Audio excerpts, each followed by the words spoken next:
பவித்ரா, பகுஜன் சமாஜ் கட்சியின் தலைவர் ஆம்ஸ்டாங் கொல்லப்பட்ட வழக்கில் கைது செய்யப்பட்ட 11 பேரும் இன்று பாதுகாப்பு காரணங்களுக்காக காணொலி காட்சியின் மூலமாக எழும்பூர் நீதிமன்றத்தில் ஆஜர்படுத்தப்பட்டனர். அவர்களை 7 நாட்கள் போலீஸ் காவலில் எடுத்து விசாரிப்பதற்கு காவல்துறையின் சார்பில் அனுமதி கோரப்பட்டிருந்தது.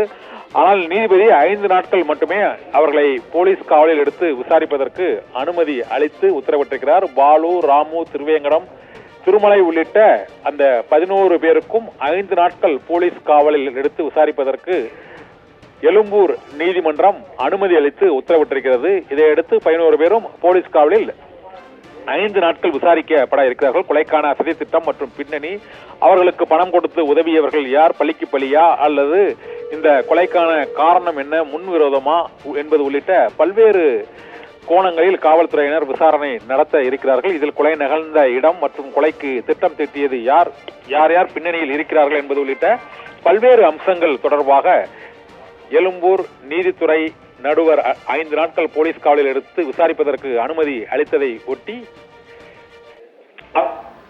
புழல் சிறையிலிருந்து போலீஸ் காவலில் இன்று மாலைக்குள் விசாரணைக்கு எடுத்துக் கொள்ளப்படுவார்கள் என்று எதிர்பார்க்கப்படுகிறது. பவித்ரா.